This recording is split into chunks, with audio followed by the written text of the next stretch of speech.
I see Leader of Opposition. Thank you very much, Honorable Speaker.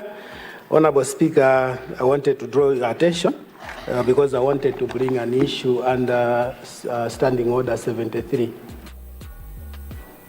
Leader of Opposition, you can proceed. Thank you very much, Honorable Speaker.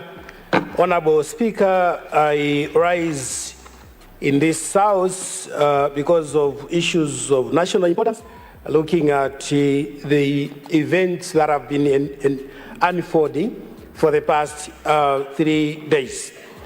Honorable Speaker,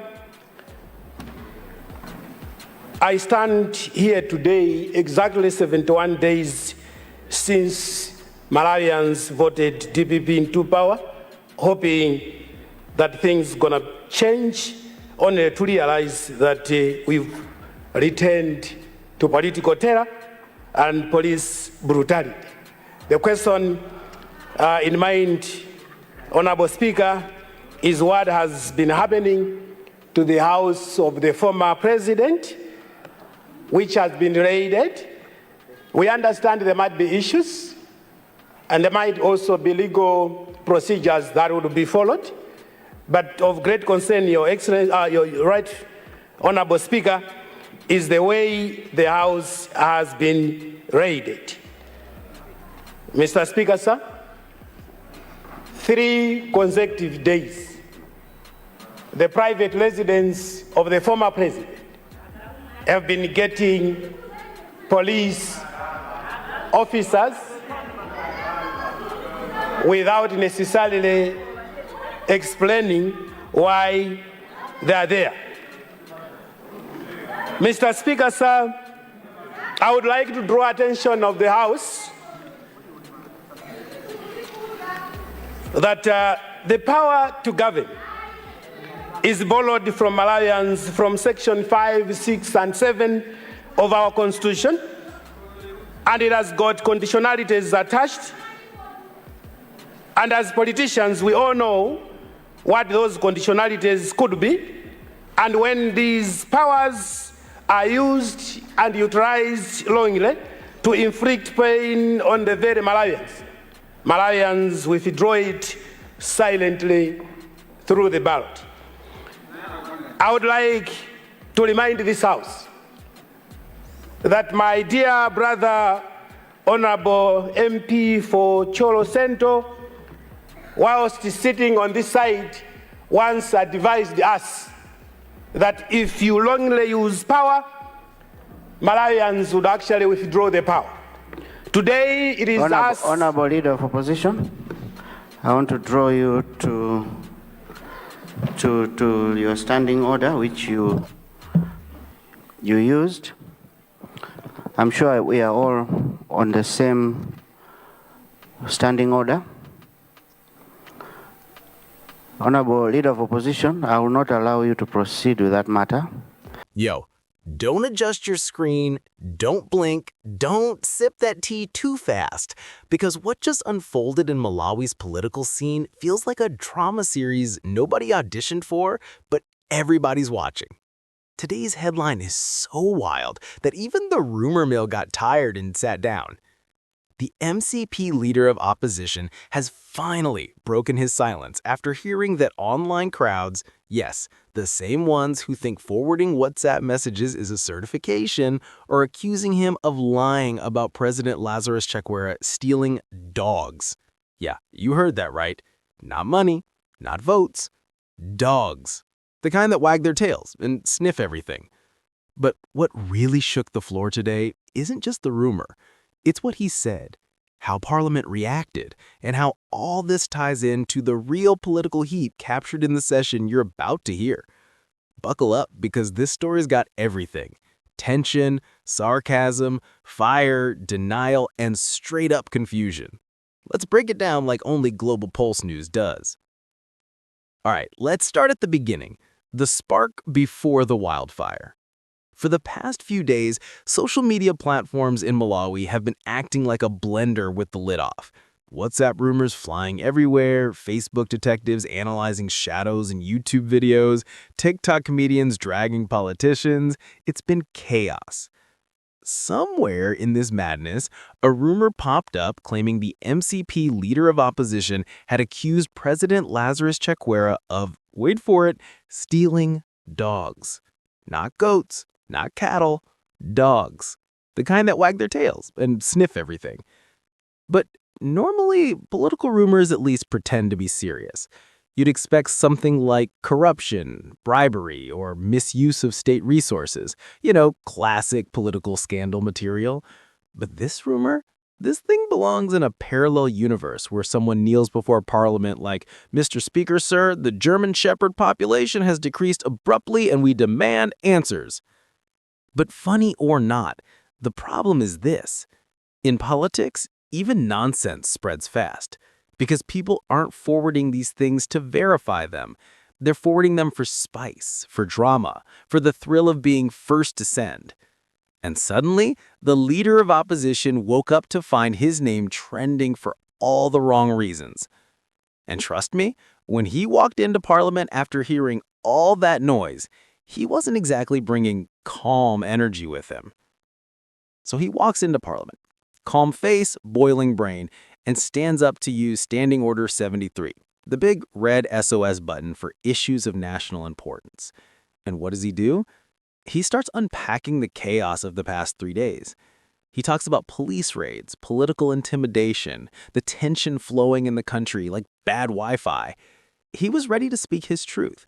But underneath all that, you can feel the real sting. He's tired of being misquoted, misrepresented, and memeified by rumor dealers with too much free time. He didn't mention the dog rumor directly because, let's be honest, nobody wants dog theft politics permanently attached to their parliamentary legacy. But his tone, his urgency, his fire, all of that screamed, "I'm done with lies, I'm done with people twisting my words, and I'm definitely done with the circus." And right when he's building momentum, Parliament pulls the plug so fast, you'd think the speaker was trying to save data bundles. The speaker listened, politely, then hit him with a nope, so official that it should have been carved into the Constitution.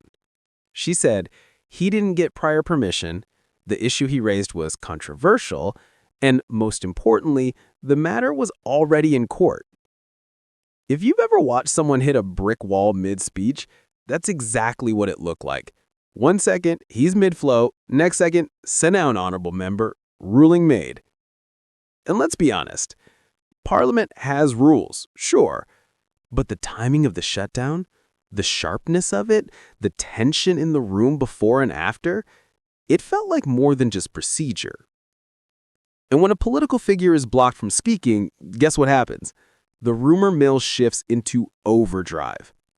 The moment Parliament clips went online, all corners of the internet activated like Avengers being summoned. People were screenshotting, forwarding, misquoting, remixing, adding dramatic music, everything, short of releasing an animated reenactment. And right in the middle of these discussions, that ridiculous dog rumor again. People started saying things like, "See, he wasn't allowed to speak because he lied about the dog story," or "government silencing him because he exposed the dog theft scandal." Let me be crystal clear. There is zero evidence, zero parliamentary record, zero factual basis that Chakwera stole dogs. That rumor came straight out of someone's imagination and sprinted across the internet. But rumors don't care about truth. They care about speed. And if you think the leader of opposition was going to stay quiet while his name was dragged like a plastic chair at a village wedding, think again. When the accusations reached him, the memes, the voice notes, the dramatic WhatsApp narrations, he did what any seasoned politician with dignity would do. He addressed it head on. He clarified he never made that claim. He never accused Chakwera of stealing dogs. He never even discussed domestic animals in any political context. He said, in essence, stop dragging my name into nonsense. If you're going to lie, at least lie with effort. But here's the beauty of his response. He tied the rumor to a bigger issue, the dangerous rise of misinformation in Malawi's politics. Because today it's dogs, tomorrow it could be something more serious. And Speaking of serious, the real issues he tried to bring up in Parliament paint a much darker picture. Behind the humor surrounding the rumor lies something much heavier. The leader of opposition wanted to highlight the 3-day police presence at the home of former President Peter Mutharika. Multiple officers showed up. No clear explanation, repeated appearances. He argued that this felt like intimidation, political pressure disguised as procedure. His point was simple. Power is borrowed from the people, and when government abuses it, the people will take it back. He wasn't just talking about dogs. He wasn't even talking about Chakwera. He was shining a spotlight on what he viewed as political overreach. But before he could build the full argument, bam, he got shut down. After shutting down the leader of opposition, Parliament moved on with shocking speed.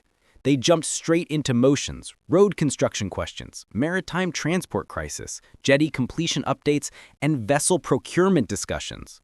It was like the room collectively said, anyway, that was awkward, next topic. But here's the twist. The public didn't move on with them. Because while Parliament debated boats and roads, the internet was debating dogs. This whole saga exposed something big. Misinformation is becoming a political weapon in Malawi. People can take a random joke, rumor, or fabricated screenshot, and boom, suddenly it becomes a national conversation. That's dangerous. It affects reputations. It misleads citizens. It distracts from real issues like development, transparency, governance, and security. The leader of opposition didn't just deny the rumor, he used it to highlight how quickly lies can shape public opinion. And honestly, he wasn't wrong. This event did more than create chaos for 48 hours. It revealed deep political fault lines. Inside MCP, some members feel the leader of opposition is being targeted. Others are frustrated he raised controversial issues without clearance. Others think the shutdown was political muzzling, not procedural discipline.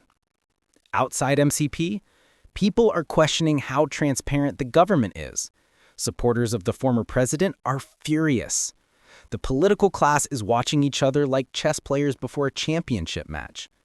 This rumor didn't break the party, but it showed how fragile internal trust can be.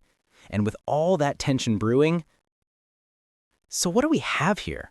Not a dog theft, not some scandal involving pets, not some undercover canine operation.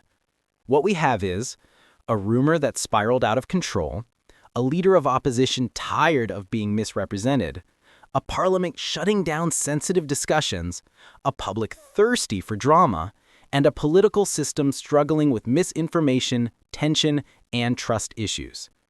At the end of the day, this wasn't a story about dogs. It was a story about power, speech, control, and the dangerous speed of digital misinformation. And trust me, this story is far from over. All right, fam, what do you think? Was the leader of opposition silenced unfairly? Are rumors becoming a weapon in Malawi's politics? And why do people believe wild stories so easily? Hit that like button, drop a comment with your take, and subscribe to @GlobalPulseNewz because you know we break these stories louder, sharper, and faster than anyone else in the game. Stay locked in. The truth needs a voice, and you're part of it.